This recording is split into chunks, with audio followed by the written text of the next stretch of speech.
afternoon, everybody. This is Bo Polney, and I am back with a new guest. I've had him on actually a year and a half ago. This gentleman's name is Chad, and he owns a private vault. We're going to discuss today what a private vault is and how a private vault is different from storage in a banking facility. So, we're going to get into all the details today about why you might want to store precious metals in a vault, in a private vault, versus that of a vault in a bank. The key I want people to understand is I have researched the difference between storing in a private vault versus storing that in a bank. I always joke when I do podcasts, you don't have the key to the front door of a bank, so why would you want to store your precious metals there? So I wanted to have Chad come back on to literally come back to the point so people can understand why you should not store your metals in a bank. Because my simple take is you don't got the key to the front door. So why I bring Chad on is to have the viewers listen to alternates, because there are alternatives in how you want to store your metals. You don't need to store your metals in the bank. It's safer to store it actually at your house than at a banking institution. But then secondly, there's people, many people have a sizable amount of precious metals, and, you don't want to really store these things in your home. And so you want to look to alternatives of where you could store them. So Chad has a private vault. It's in Orange County, California, specifically in the city of Newport Beach. So this podcast is for everybody still. Why? Because we're going to give you some links in this interview to different private storage facilities within the United States and even one in Switzerland. So we're just doing our due diligence to give you, the viewer, as much information, to empower you with as much information as possible. So for those that have been wise stewards and have bought precious metals listening to me or whoever, the point is you still want to further take it to the next level and being safe on how you store them. So Chad, welcome. Give us your take on the difference between storing at a bank, in a vault in a bank, versus storing in a private vault. Particular to my vault, the owner. So by and large, I do most of the appointments with my clients. I have two assistants that provide plenty of coverage. But number one is the relationship.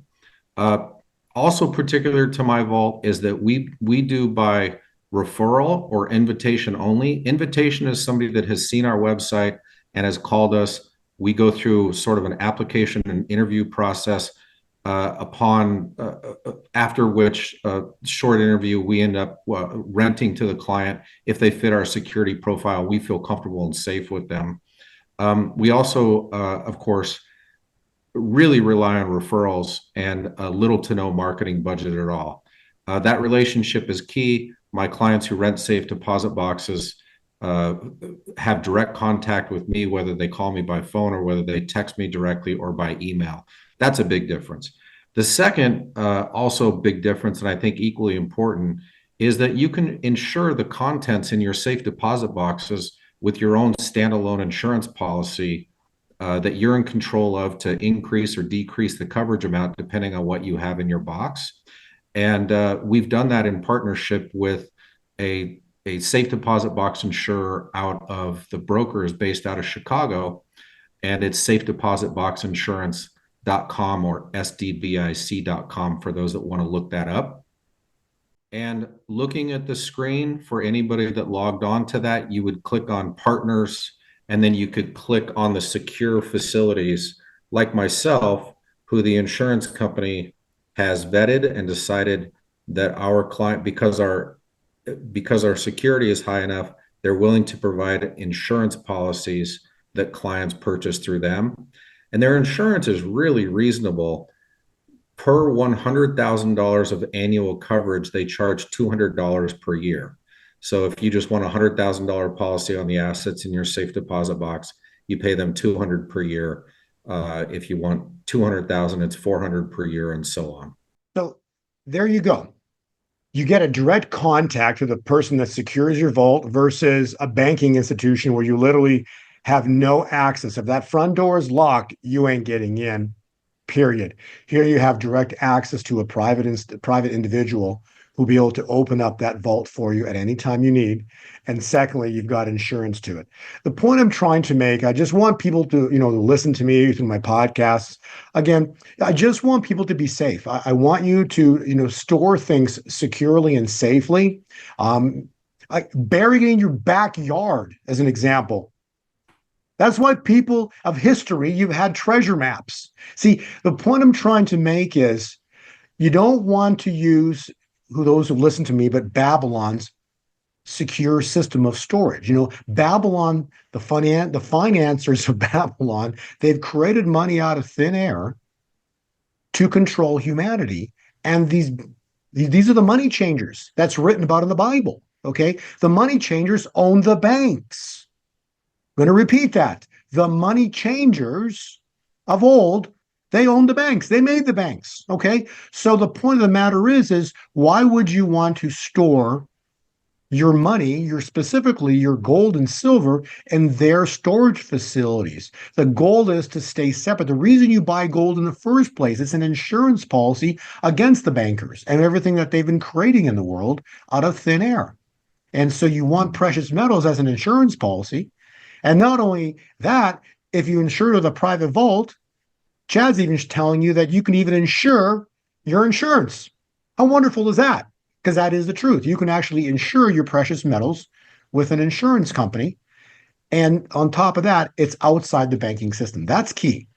The storage of the precious metals, whether it's in your home or in a private vault, it is stored outside the banking institutions that we are accustomed to. Correct, Chad? Correct me if I'm wrong. That's absolutely correct. When you rent a safe deposit box at a bank, or if you're currently renting a safe deposit box at a bank, go back and look at your agreement really close. That agreement with the bank will say, and you can find this language on the sdbic.com website, the insurance company's website. That contract will say specifically two things: that the items within your safe deposit box at the bank cannot be insured, that they don't have any relationship with an insurance company to provide that. And then they go a step further and they say, and furthermore, FDIC, the 250,000 that we think were covered in each account that we have, that's exclusive of the safe deposit box. So the FDIC, should something happen to the facility or the bank, let's say a robbery or a flood or something that destroyed your items stored in your safe deposit box, you wouldn't be able to rely on the FDIC coverage as well. Exactly, because FDIC insurance is for your account. Correct. Not your safe deposit box. So just things to really consider with regards to why you would want to store privately.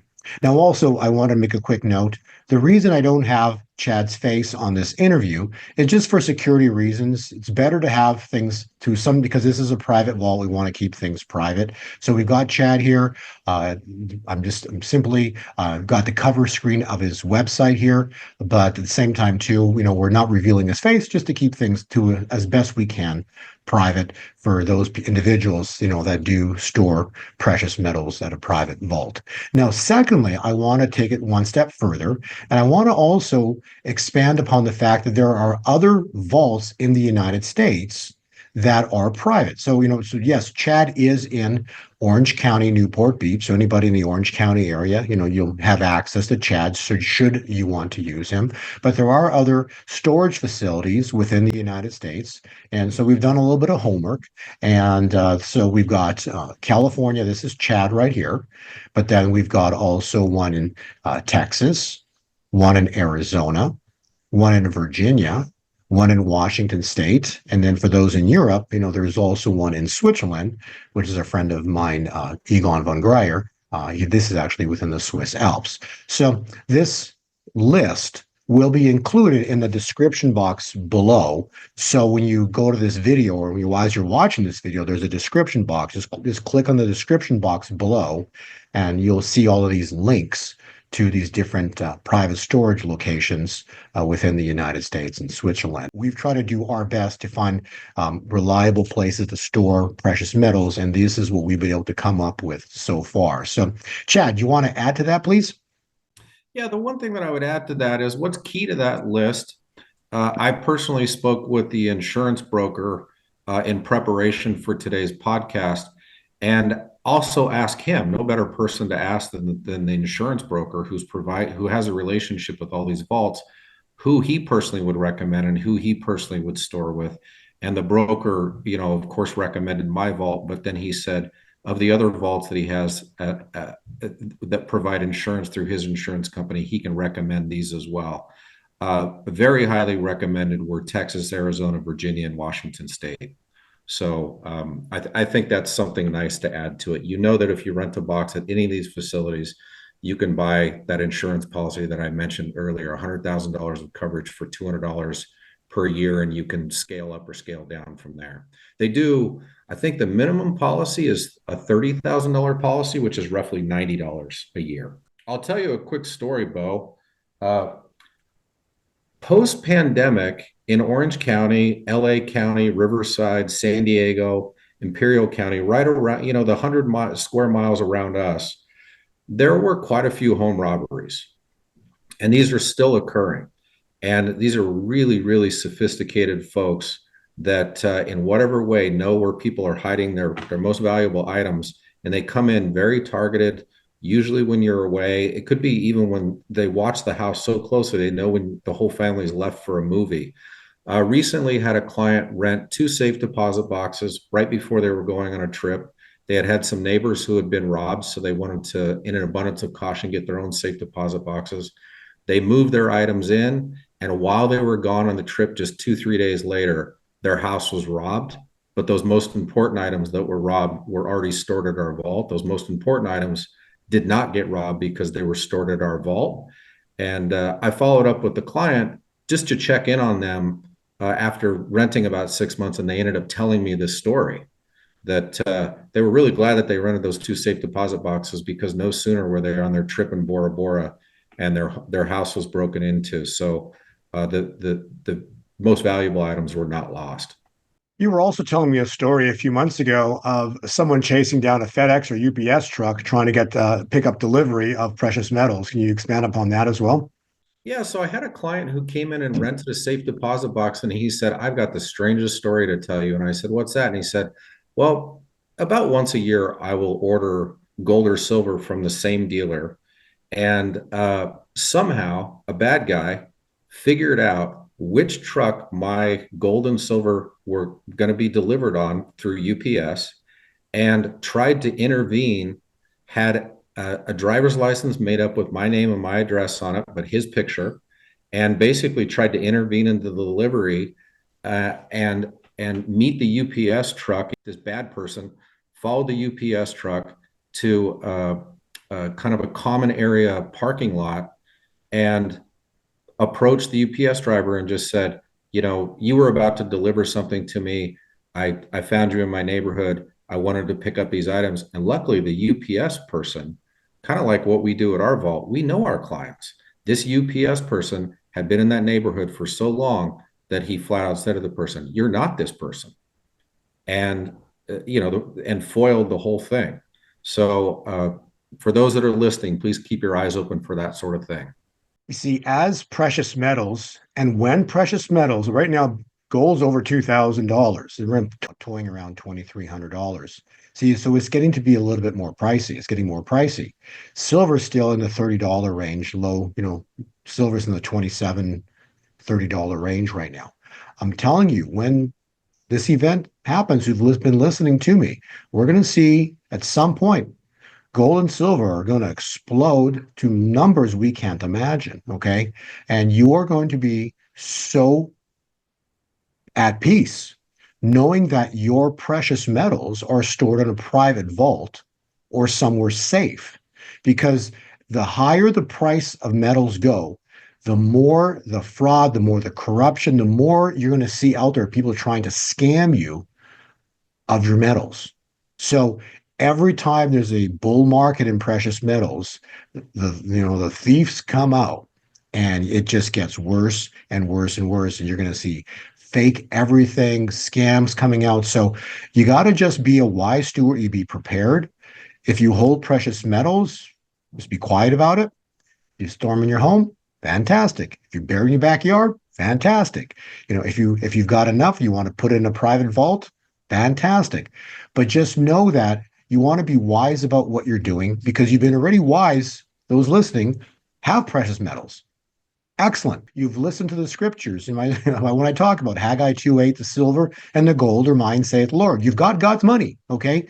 Now just be a wise steward and be wise about how you want to store it. So again, the point of this podcast that I wanted to bring Chad on is to have people understand that the pure difference between storing your precious metals in a bank's vault and not.